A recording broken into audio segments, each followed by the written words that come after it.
કેમ છો વિદ્યાર્થી મિત્રો? હવે સ્ટાર્ટ કરીએ આપણી નેક્સ્ટ થિયરી, જે છે વિદ્યુત કોષ, ઈએમએફ અને આંતરિક અવરોધ. તો ત્રણેયની ચર્ચા એક પછી એક કરવી છે કે વિદ્યુત કોષ, ઈએમએફ એટલે શું અને આંતરિક અવરોધ એટલે શું. બેઝિકલી ફિઝિક્સમાં સ્ટડી સ્ટાર્ટ કરીએ એની પહેલા કેમિસ્ટ્રીની અંદર તમે રાસાયણિક કોષ ભણી જ ગયેલા છો, બરાબર? તો આપણે એ જ કોન્સેપ્ટને આગળ વધારવું છે. માની લો કે તમારી પાસે આ કોઈ અવરોધ R છે અને અવરોધ R માંથી તમારે I જેટલો વિદ્યુત પ્રવાહ પસાર કરવો છે. જો અવરોધ R માંથી I જેટલો વિદ્યુત પ્રવાહ કન્ટિન્યુઅસલી તમારે પસાર કરવો હોય એક ક્ષણ માટે નહીં, તો તમારે એક બાહ્ય પરિપથની જરૂર પડે. બહારથી કોઈક એવા રાસાયણિક કોષની જરૂર પડે કે જે સતત એનર્જી આપે. એને આપણે કહીશું વિદ્યુત દ્રાવણ કોષ. શું થશે તો કે આની પાસે આ જે વિદ્યુત દ્રાવણ કોષ છે, બરાબર? તો આ જે દ્રાવણ છે, આ દ્રાવણ કોષની પાસે કંઈક ને કંઈક રાસાયણિક ઊર્જા રહેલી હશે, બરાબર? તો અહીંયા મેં એક વિદ્યુત દ્રાવણ કોષ તમને દર્શાવેલો છે. તો આ વિદ્યુત દ્રાવણ કોષનું જે દ્રાવણ છે એની પાસે કંઈક ને કંઈક રાસાયણિક ઊર્જા રહેલી હશે, અને આ રાસાયણિક ઊર્જાને લીધે વિદ્યુત ભારો છે એ ગતિ કરશે અને તમને કન્ટિન્યુઅસલી વિદ્યુત પ્રવાહ જોવા મળશે. બહુ જૂનો અને જાણીતો ખ્યાલ છે, બરાબર? તો આવા જે રાસાયણિક કોષ છે એને જનરલી આપણે આ ટાઈપની સંજ્ઞા વડે દર્શાવતા હોઈએ છીએ. એક મોટો લીટો જેને આપણે પ્લસ કહીએ છીએ અને એક નાનો લીટો જેને આપણે માઈનસ કહીએ છીએ. તો તમે એમ કહેશો કે સર આમાં પ્લસ અને માઈનસ નો ખ્યાલ કેવી રીતે આવશે? તો આ આકૃતિ જુઓ. આકૃતિની અંદર આ એક પાત્ર છે.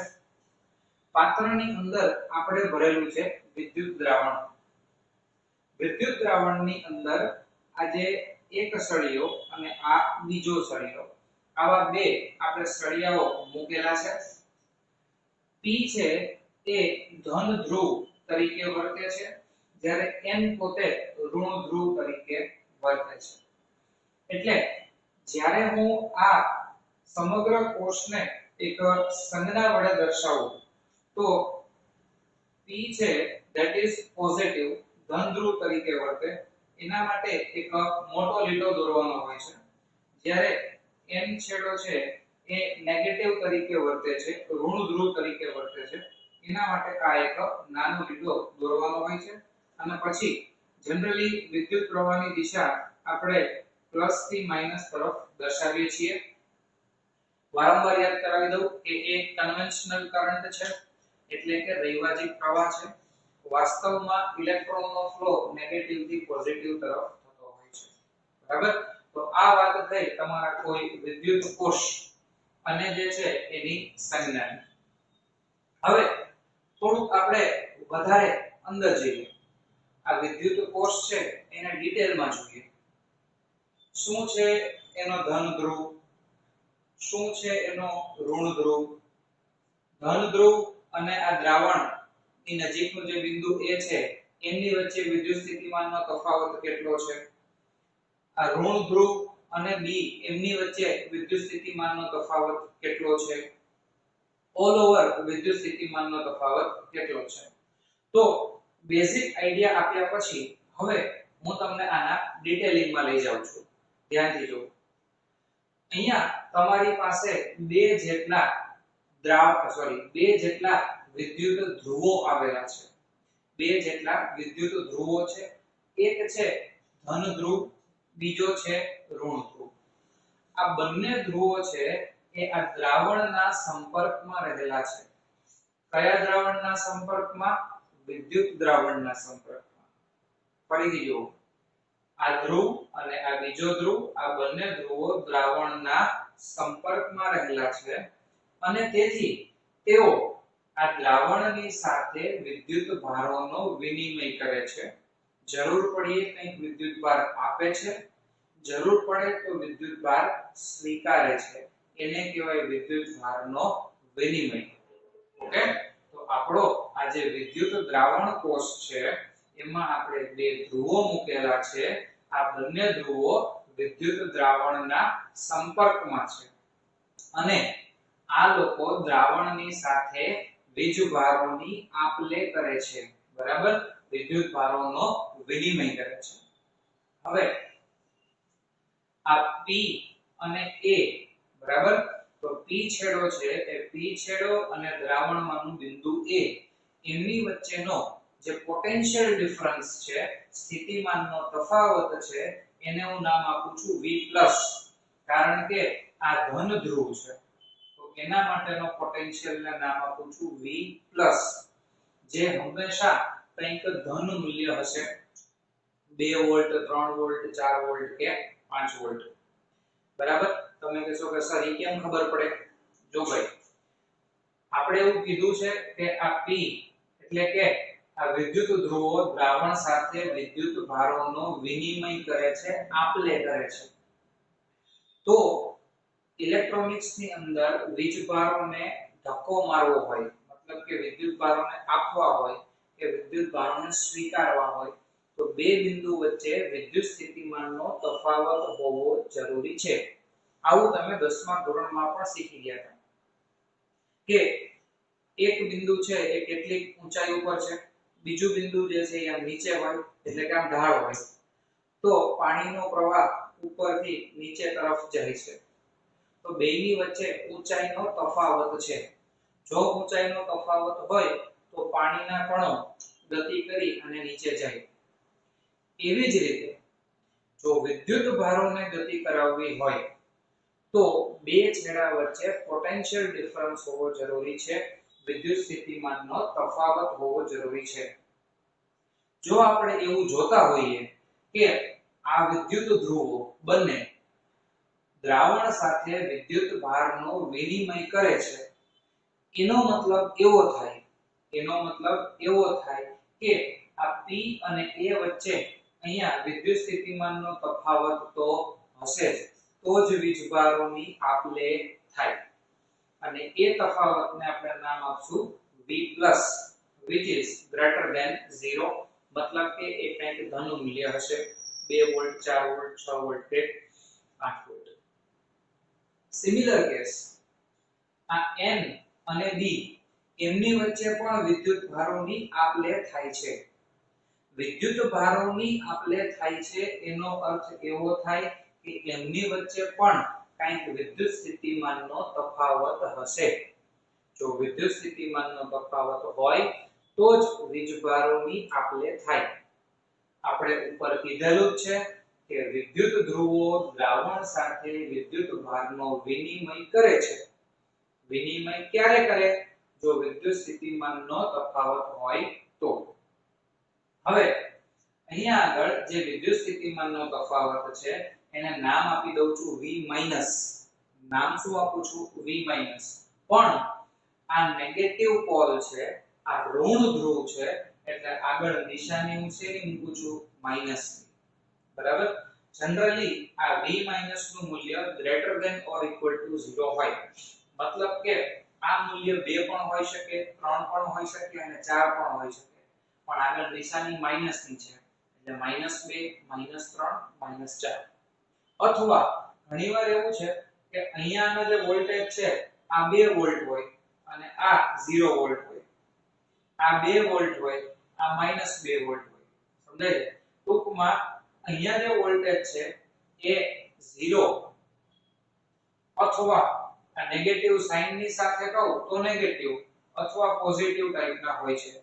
ટૂંકમાં આ આખું મૂલ્ય જે છે, બરાબર, આખું મૂલ્ય એ આ મૂલ્ય કરતા નાનું હશે.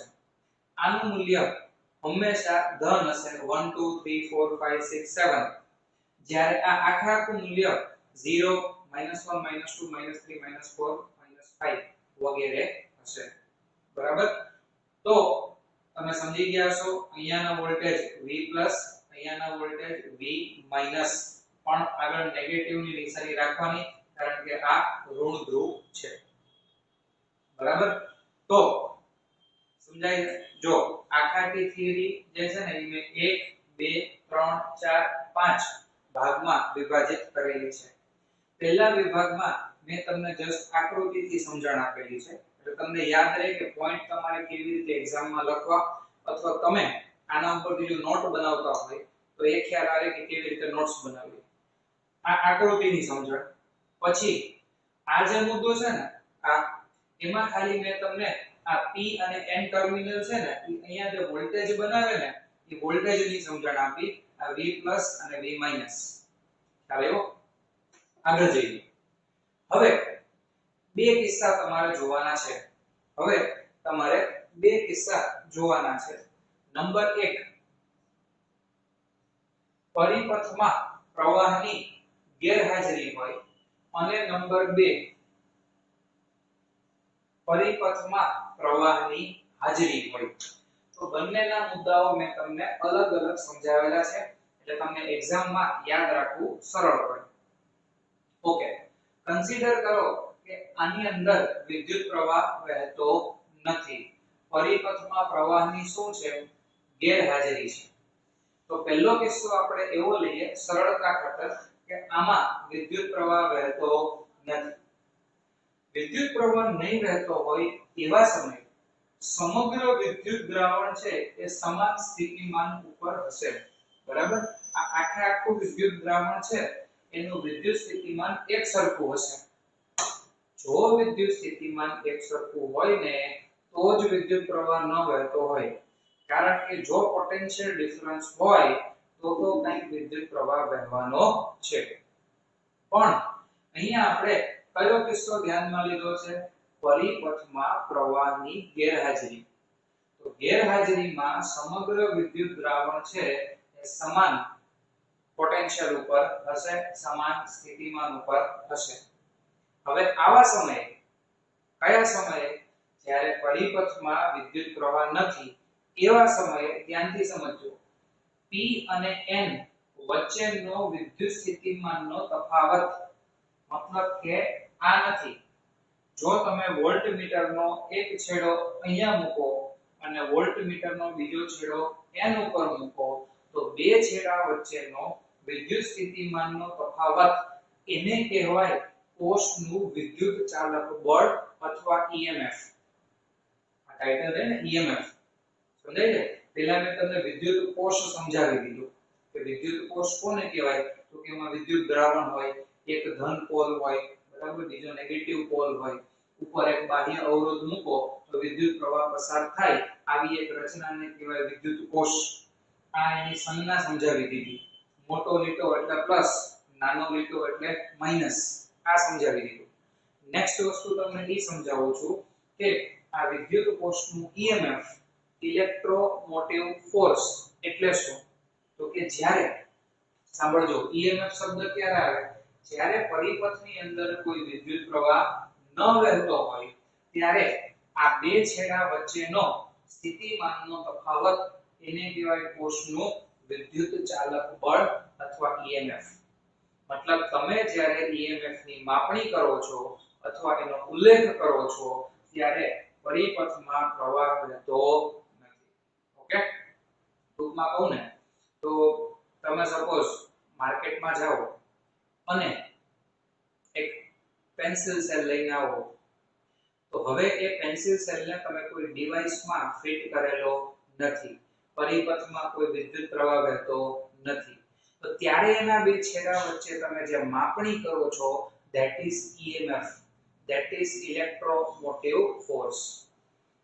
તો આ થઈ ગયું એનું EMF. તો આ EMF કેટલું હોય? તો કે બે છેડા વચ્ચે વિદ્યુત સ્થિતિમાનનો તફાવત. એક છેડો છે એ કેટલા ઉપર છે? V+. તફાવત માટે આ માઈનસ. બીજો છેડો કેટલા ઉપર છે? V-. પણ પાછો એ કેવો છે? માઈનસ. તો માઈનસ માઈનસ થઈ જાય પ્લસ. તો EMF કેટલું થાય? V+ + V-. મતલબ કે અહીંયાના વોલ્ટેજ જો 2 વોલ્ટ હોય અને અહીંયાના વોલ્ટેજ -2 વોલ્ટ હોય તો ટૂંકમાં તમારે આ બેનો માનાંક લઈને સરવાળો કરવાનો. 2 + 2 એટલે 4. સમજે?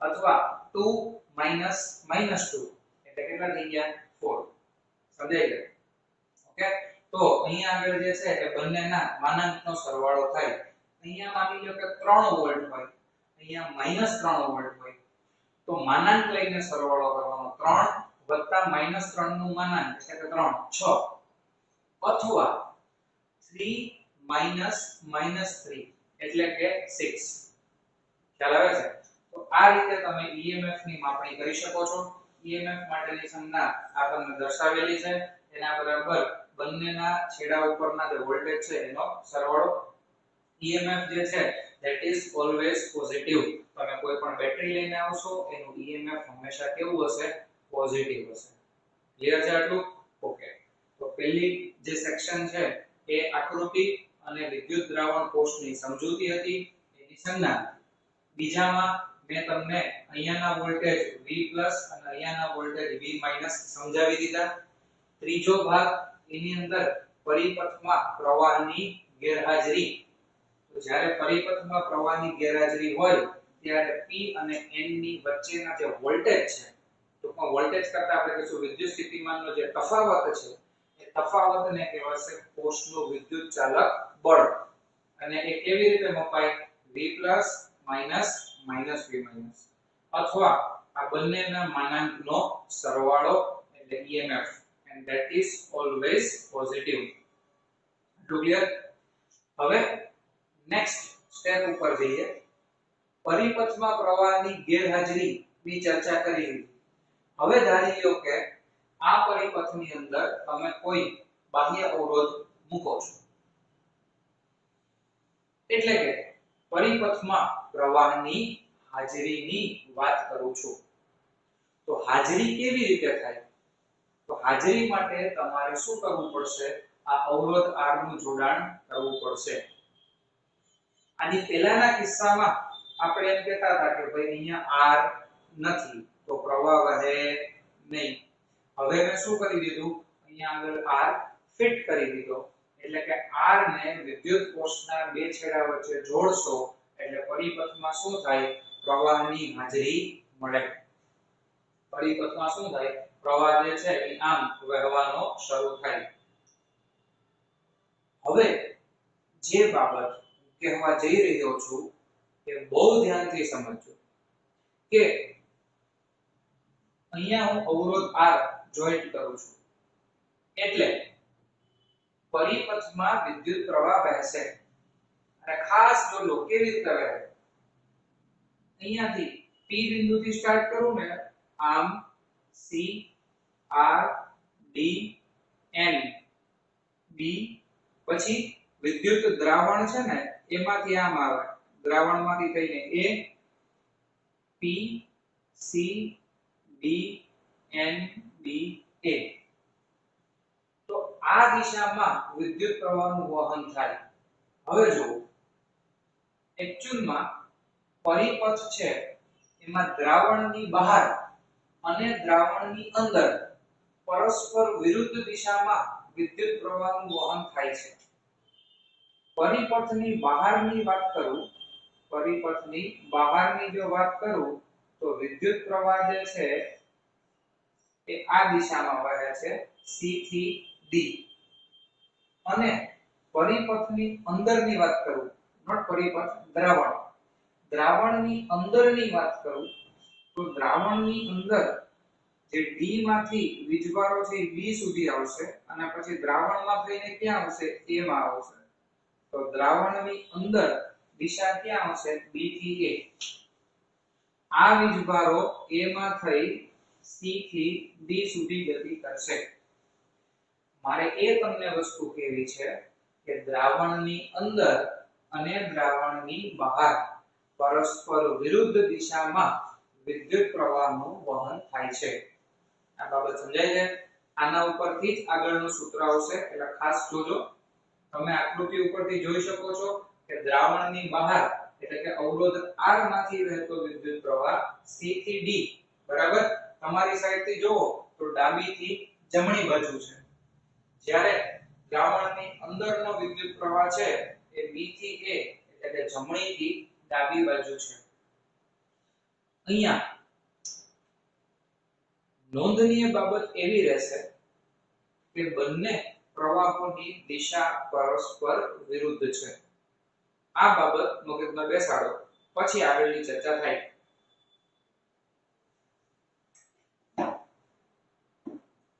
ઓકે, તો પરિપથમાં જે પ્રવાહ છે that is C2D અને વિદ્યુત દ્રાવણમાં પ્રવાહ છે એ છે N થી P અથવા B થી A. જે કેવું, કારણ કે B બિંદુ પાસે N ટર્મિનલ છે, A પાસે P ટર્મિનલ છે. બીજું, સમગ્ર દ્રાવણમાં પ્રવાહ જે છે એ સમાન હશે, બરાબર, કારણ કે સમગ્ર દ્રાવણ આપણે વાત કરેલી હતી કે એક સરખા સ્થિતિમાન ઉપર હોય છે. સમગ્ર વિદ્યુત દ્રાવણ છે એ એક સરખા સ્થિતિમાન ઉપર હોય છે, એટલે સમગ્ર દ્રાવણમાં વિદ્યુત પ્રવાહ હંમેશા સમાન હોય છે. બીજું કે જ્યારે વિદ્યુત ભારો છે એ દ્રાવણમાંથી પસાર થાય ત્યારે શું છે કે દ્રાવણના જે પાર્ટિકલ્સ છે એમાંથી પસાર થતી વખતે એને ક્યાંક ઘર્ષણ નડતું હોય, ક્યાંક અથડામણ નડતી હોય, ક્યાંક ને ક્યાંક એને અવરોધ મળતો હોય છે. ઇન શોર્ટ, અહીંયા જે વિદ્યુતભાર આવે છે એ આ દ્રાવણમાં થઈ અને B થી A સુધી પહોંચે અથવા N થી P સુધી પહોંચે ત્યારે તે પોતાની થોડી ઊર્જા ગુમાવે છે. કયા કારણોસર? તો કે દ્રાવણ છે ને એનો પોતાનો પણ કાંઈક અવરોધ હોય છે. દ્રાવણનો જે અવરોધ છે એને કહેવામાં આવે છે કોષનો આંતરિક અવરોધ, બરાબર, કારણ કે અહીંયા ઊર્જા આપનારું ઘટક કોણ છે? તો કે ભાઈ વિદ્યુત કોષ. જો હવે ટાઇટલ તમને સમજાઈ જશે. બાહ્ય પરિપથમાં જો તમારે વિદ્યુત પ્રવાહને વહેડાવવો હોય તો જરૂર પડે તમારે એક વિદ્યુત દ્રાવણ કોષની. તો આ થઈ ગયો વિદ્યુત દ્રાવણ કોષ. એમાં હોય બે ટર્મિનલ, પોઝિટિવ અને નેગેટિવ. એમાં પણ જો તમે કોઈ બાહ્ય અવરોધ જોડેલો ન હોય, એટલે કે આ R ની ગેરહાજરી હોય અને તમે P અને N છેડાની વચ્ચે જે સ્થિતિમાનનો તફાવત માપો છો તેને કહેવાય કોષનું EMF, એટલે કે ઇલેક્ટ્રોમોટિવ ફોર્સ, અને એનું સૂત્ર છે બંને છેડા પરના સ્થિતિમાનના માનાંકનો સરવાળો, and that is always positive. Next, હવે જો આમાં કંઈ અવરોધ R જોડી દેશો તો વિદ્યુત પ્રવાહનું વહન શરૂ થાય છે.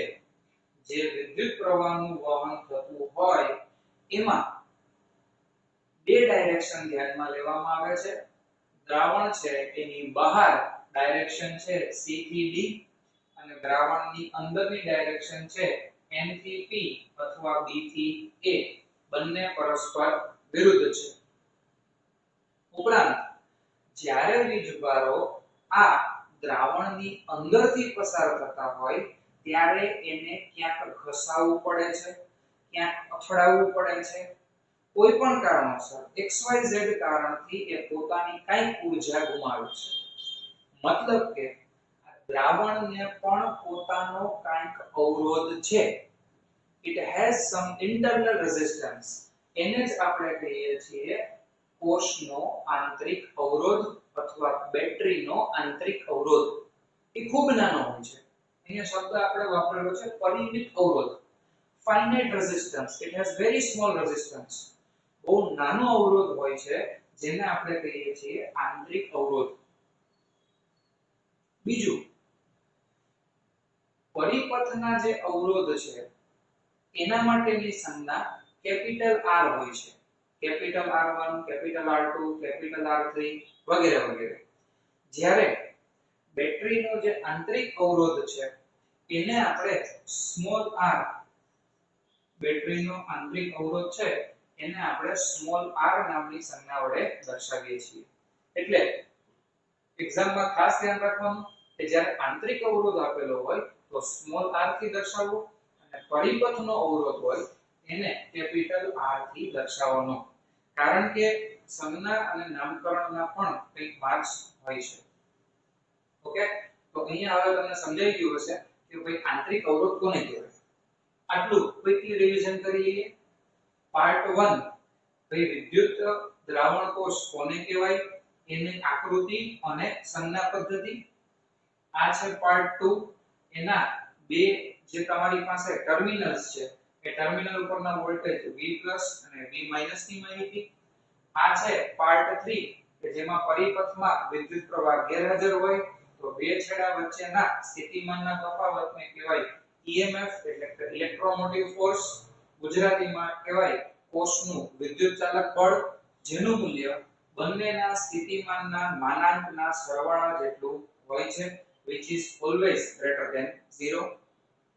પાર્ટ 4 જો તમે અહીંયા આગળ એક અવરોધ લગાડી દેશો પરિપથમાં તો વિદ્યુત પ્રવાહનું વહન સ્ટાર્ટ થઈ જાય. દ્રાવણની બહાર અને દ્રાવણની અંદર જે વીજભારોની ગતિ છે એ પરસ્પર વિરુદ્ધ દિશામાં હોય છે અને પરસ્પર વિરુદ્ધ દિશામાં હોય છે, બરાબર. તો આપણે જોવાનું છે કે જ્યારે એ દ્રાવણમાંથી પસાર થાય ત્યારે એને કંઈક અવરોધ નડે છે, જેને કહેવાય વિદ્યુત દ્રાવણનો આંતરિક અવરોધ અથવા કોષનો આંતરિક અવરોધ, જેના માટેની સંજ્ઞા છે સ્મોલ r. ઓકે, આ થિયરી પાર્ટ થઈ ગયો. ઓકે, હવે ધારી લો કે આ જે r છે એના બે કિસ્સા મારી લેવા છે કે r ની કિંમત છે એ ઇન્ફાઇનાઇટ હોય, કિસ્સો એક, અને બીજું r ની કિંમત ઇન્ફાઇનાઇટ ન હોય મતલબ કે ફાઇનાઇટ હોય. ઓકે, તો પહેલા કિસ્સા ઉપર આવીએ. માની લો કે આ r ની કિંમત છે એ ઇન્ફાઇનાઇટ છે એટલે કે અનંત છે. જો r ની કિંમત અનંત હોય તો ઓહમના નિયમ પરથી I V/R, અને r જો અનંત હોય છેદ ઇન્ફાઇનાઇટ હોય તો I કેટલો મળે? 0 મળે. I કેટલો મળે છે? 0. આવા કિસ્સામાં V એટલે કે આ વોલ્ટેજ છે એ કેટલા થાય? તો આ વોલ્ટેજ કેટલા થાય?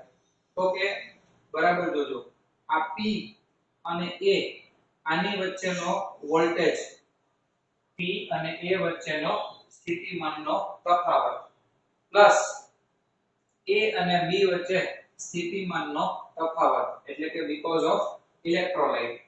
સમજાય? P અને A વચ્ચે સ્થિતિમાનનો તફાવત, A અને B વચ્ચે સ્થિતિમાનનો તફાવત, ત્રીજો આવશે N અને B એટલે અહીંયા N અને B અથવા B અને N વચ્ચે સ્થિતિમાનનો તફાવત. ઓકે, હવે આ P અને A વચ્ચે સ્થિતિમાનનો તફાવત છે એને કહેવાય V+. એટલે અહીંયા જે છે એ તમે શું લખી શકો? આ આખું જે છે એને તમે અત્યારે E લખી શકો છો, બરાબર, કારણ કે કરંટ તો 0 છે. એટલે આને આપણે કહી દેવાનું છે EMF E. કારણ કે અત્યારે તમારી પાસે બીજો કોઈ પ્રવાહ હાજર નથી એટલે બીજી કઈ માથાકૂટ કરતા નથી. આ આખાને નામ શું આપી દઈએ? E. તો બે શબ્દ વચ્ચેનો ડિફરન્સ સમજો. ટર્મિનલ વોલ્ટેજ અને EMF. તો જ્યારે પરિપથમાં પ્રવાહની ગેરહાજરી હોય, પરિપથમાં પ્રવાહની ગેરહાજરી એટલે I બરાબર 0, ત્યારે ટર્મિનલ વોલ્ટેજ V અને EMF E આ બંને સરખા થાય. સમજાય છે? જ્યારે પરિપથમાં પ્રવાહની ગેરહાજરી હોય ત્યારે શું થશે? ટર્મિનલ વોલ્ટેજ V અને EMF E આ બે સરખા થાય. તો ઘણા પાસે એમ કહેતો હોય કે સર ટર્મિનલ વોલ્ટેજ V અને EMF E આ બે એક જ થાય. ના, હંમેશા આ બે વસ્તુ સરખી ન થાય. ટર્મિનલ વોલ્ટેજનું મૂલ્ય જે છે એ EMF જેટલું અથવા એના કરતા જે છે એ થોડું ઓછું હોય છે. એવું સમજાવું કેવી રીતે? તો જ્યારે પરિપથમાં પ્રવાહની ગેરહાજરી હોય એટલે કે R ઇન્ફાઇનાઇટ હોય અને I 0 હોય ત્યારે ટર્મિનલ વોલ્ટેજ V અને EMF E આ બંને સરખા થાય. આ ખાસ યાદ રાખજો. બીજું, જ્યારે પરિપથમાં પ્રવાહની હાજરી હોય એટલે કે R is not equal to infinite હોય તો પ્રવાહ હાજર હશે. આવા કિસ્સામાં જો પ્રવાહ હાજર હોય તો આ P અને A વચ્ચેનો વોલ્ટેજ એટલે V+, N અને B વચ્ચેનો વોલ્ટેજ એટલે V- અને બાકી જે છે ને ઈ એક આ તમારે જોવાનું બરાબર એટલે કે શું થશે આ I અને R તો જો આ વાત છે વોલ્ટેજ ક્યાં ક્યાં છે આ છે I અને કેપિટલ R આ છે I અને કેપિટલ R ઈ પણ ક્યાંનો વોલ્ટેજ છે બહારનો વોલ્ટેજ હું કોની વાત કરું છું કે જ્યાં ઇલેક્ટ્રોલાઇટ છે અથવા આ જે દ્રાવણ છે વિદ્યુત દ્રાવણ એનો પોતાનો અવરોધ કેટલો છે સ્મોલ r તો આ બે છેડા વચ્ચેના વોલ્ટેજની વાત કરું P અને N તો કોણ કોણ આવે P અને A અને B B અને N સમજ પડે છે ફરીથી આ બે છેડા વચ્ચેના વોલ્ટેજની વાત કરું છું ટર્મિનલ વોલ્ટેજની વાત કરું છું તો ટર્મિનલ વોલ્ટેજની વાત કરો તો P અને A અને B B અને N P અને A વચ્ચેનો વોલ્ટેજ એટલે આ V A અને B વચ્ચેનો વોલ્ટેજ એટલે પ્રવાહ I છે અને આ સ્મોલ r એટલે I small r I B અને N વચ્ચેનો વોલ્ટેજ એટલે V હવે તમે કહેશો સર ઈ તો બરાબર છે અહીંયા તમે કીધું છે કે P અને A વચ્ચે સ્થિતિમાનનો તફાવત A અને B વચ્ચે સ્થિતિમાનનો તફાવત B અને N વચ્ચે સ્થિતિમાનનો તફાવત અહીંયા તો બધે પ્લસ છે તો આ માઈનસ લખવાનું કારણ શું આ માઈનસ લખવાનું કારણ એવું છે કે બાહ્ય જે છે પરિપથ એટલે કે ઇલેક્ટ્રોલાઇટ અથવા વિદ્યુત દ્રાવણની બહારનો જે પરિપથ છે એમાં વિદ્યુત પ્રવાહ C થી D જાય છે જ્યારે દ્રાવણની અંદર વિદ્યુત પ્રવાહ છે એ N થી P અથવા B થી A જાય છે બંને પરસ્પર વિરુદ્ધ દિશામાં હોવાથી અહીંયા માઈનસ ની નિશાની મૂકેલી છે ઓકે હવે આ V+ અને V- ના સરવાળાને તો શું કહેવાય E કહેવાય તો અહીંયા થઈ ગયું E ઓકે અને -IR આ થઈ ગયું -IR તમે એવું પણ સમજી શકો કે આ કિસ્સાની અંદર વિદ્યુત પ્રવાહ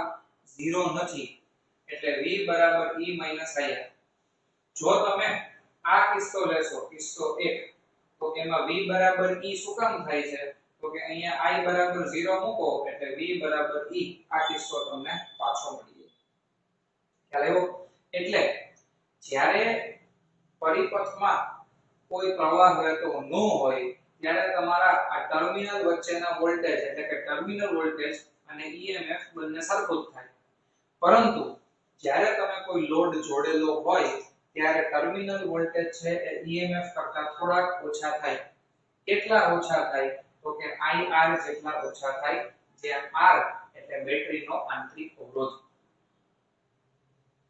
ટૂંકમાં બેટરીના આંતરિક અવરોધના કારણે તમને ટર્મિનલ વોલ્ટેજ છે એ EMF કરતા સહેજ ઓછા મળતા હોય છે જનરલી આ R નું મૂલ્ય ટેન્ડ્સ ટુ 0 હોય છે બહુ ખાસ ફેર ના હોય મેબી તમારી પાસે 2 વોલ્ટ હોય તો 2 ની બદલે 1.99 જેવું તમને મૂલ્ય મળતું હોય છે આ R નું મૂલ્ય ખૂબ નાનું હોય એને પ્રોસેસ થી આ લોકો શક્ય એટલું ઘટાડતા હોય છે પણ ટેકનિકલી આપણને પૂછવામાં આવે કે ભાઈ બે છેડા વચ્ચેનો પોટેન્શિયલ ડિફરન્સ શોધો તો તમારે V E IR કરવાનું બરાબર તમને દાખલાની અંદર ક્યાંક ને ક્યાંક આંતરિક અવરોધ આપેલો જ હશે કે બેટરીનો આંતરિક અવરોધ આટલો છે ઓકે પરિપથનો અવરોધ જનરલી 100 200 કે 500 ઓહ્મ હોય તો આંતરિક અવરોધ 2 થી 3 ઓહ્મ જેટલો જ હોય એટલે ખાસ ફેર પડશે નહીં પરંતુ જરૂર પડે ત્યાં આ મૂલ્ય તમારે ધ્યાનમાં લેવાનું છે ઓકે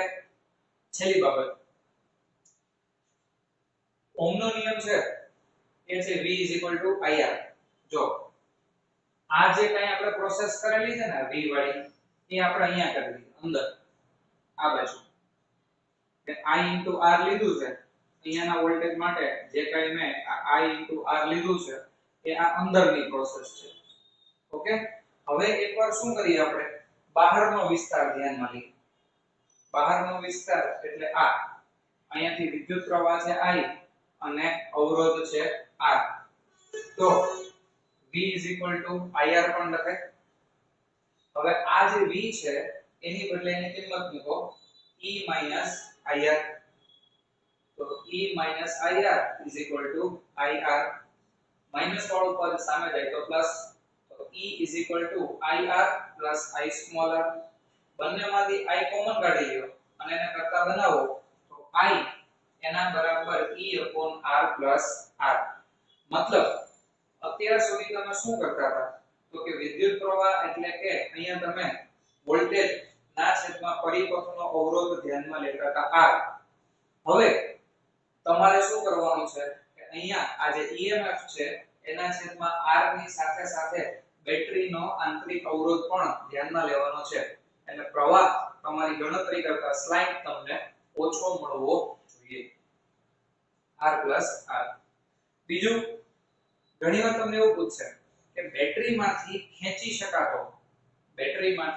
ખેંચી શકાતો મહત્તમ પ્રવાહ કેટલો હવે મિત્રો બેટરીમાંથી જો તમારે મેક્સિમમ પ્રવાહ ખેંચવો હોય તો બેટરીનો જે છે એ અહીંયા આગળ આંતરિક અવરોધ જે છે એ તમારે 0 હોવો જોઈએ સોરી નોટ બેટરીનો આંતરિક અવરોધ બાહ્ય અવરોધ જે છે એ તમારો 0 હોવો જોઈએ એટલે જો R બરાબર 0 હોય તો તમે બેટરીમાંથી મેક્સિમમ પ્રવાહ ખેંચો that is E/R તો આ જે છે એ થઈ જશે તમારું બેટરીમાંથી ખેંચી શકાતો મહત્તમ પ્રવાહ તો Imax E/R પણ આ સ્મોલ r છે એટલે દાખલાઓમાં ખાસ ધ્યાન રાખવાનું કે જો બેટરીમાંથી ખેંચાતો મહત્તમ પ્રવાહ તમને કીધો હોય તો એ થઈ જશે સ્મોલ r એમાં તમારે કેપિટલ R 0 રાખવું પડશે ઓકે તો આ સમગ્ર થિયરી થઈ ગઈ તમારા વિદ્યુત કોષ